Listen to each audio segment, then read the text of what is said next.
Prepare for an onslaught of fact-based films from Hollywood in the coming weeks. Between now and the end of the year, more than a dozen reality-oriented pictures will be making their way into cinemas. That's far more than last year. But how truthful will these films be? And why do audiences want to watch them? Shots fired, Fruitvale. When you trying to get home? What is going on? This new wave of reality-based cinema is off and running with the national release this weekend in America of Fruitvale Station, which chronicles the last 24 hours in the life of Oscar Grant, a young African-American who was shot to death by a white police officer in California in 2009. It's a case which bears some similarity to the highly publicized killing in Florida of black teenager Trayvon Martin, who was shot by neighborhood watchman George Zimmerman. As Fruitvale Station's cast explains, fact-based films can bring moviegoers something quite worthwhile. This is an important film because it is making us have, or allowing us to have, discourse about how we view each other in our society and in our culture. And it's important because, sadly, it's topical with the Trayvon Martin case. There's a lot to be gleaned from that. More people and more secrets. Another film based on real events arriving later this year is The Fifth Estate, a thriller in which Benedict Cumberbatch portrays WikiLeaks founder Julian Assange. I'd like to meet your folks. No, they don't take anybody. I think they dig me. And Hollywood star Peter Sarsgaard will soon be appearing in Lovelace, portraying the late real-life American pornographer Chuck Traynor. It could be that these fact-based films are a response to heightened audience interest in reality.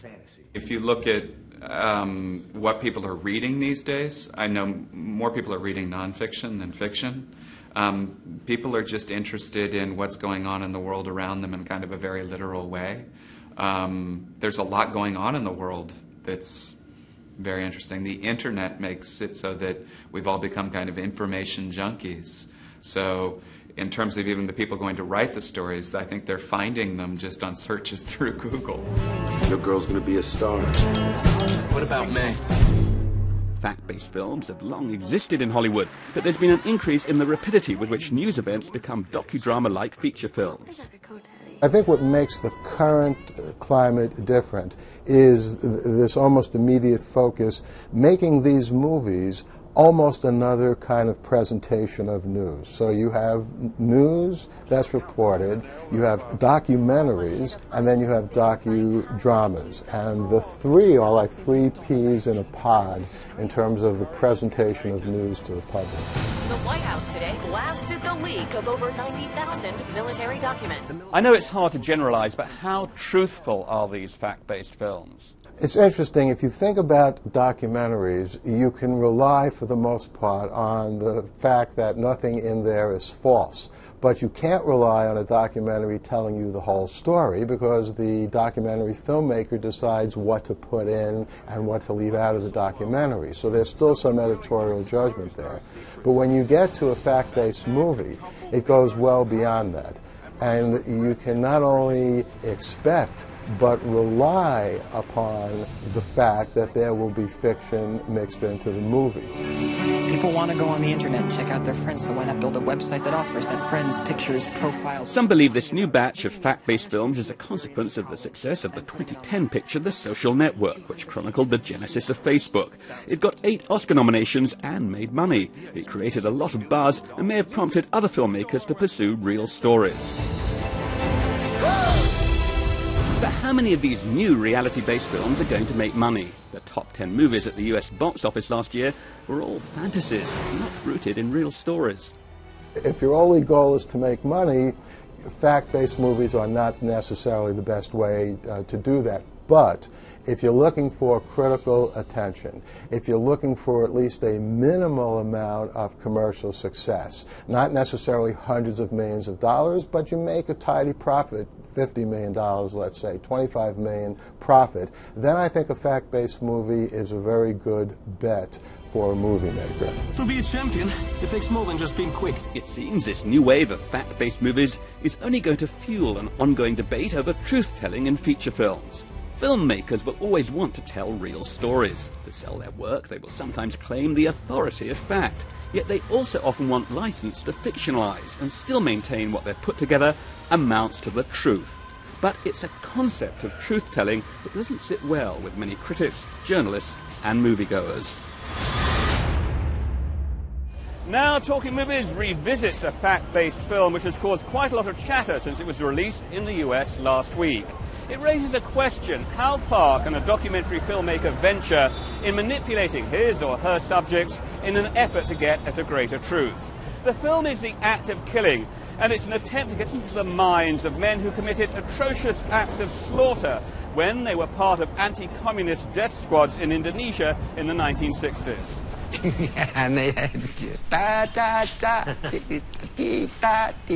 Meet Anwar Congo, the head of an anti-communist death squad in North Sumatra in the mid-1960s.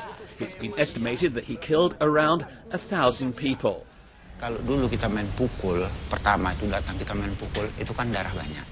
In this documentary, he makes it clear he's proud of what he did. He willingly shows off the method he used to kill.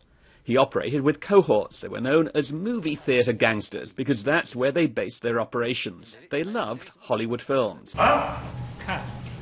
The director, in his quest to understand the men's actions, took an unusual step. He asked them to reenact their crimes in the style of different movie genres. His instructions were simple.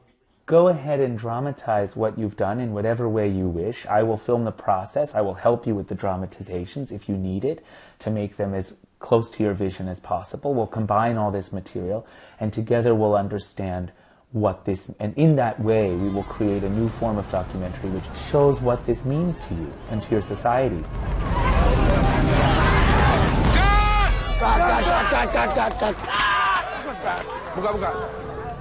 The aim of this strangely fashioned documentary is partly to further understanding of what happened in Indonesia during the anti-communist purges of the mid-1960s. Audiences who've seen the film have been deeply disturbed by it, but impressed by what the director has put together.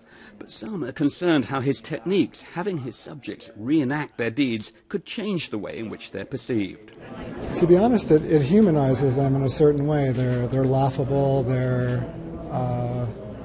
they come across as average people that you can relate to. So how does the director respond to the charge that his film humanizes the killers?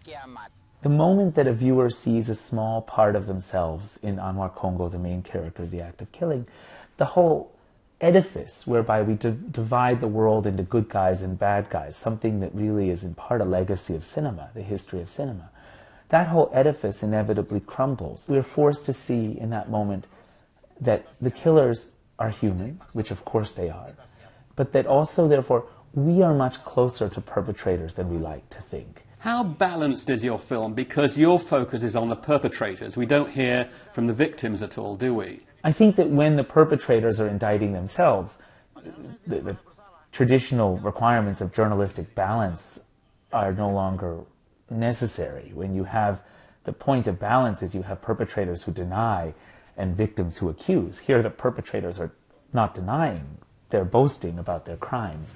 Itu definisi kejahatan perang, itu buatan orang yang menang. Saya pemenang, saya mesti bikin juga definisi kejahatan perang.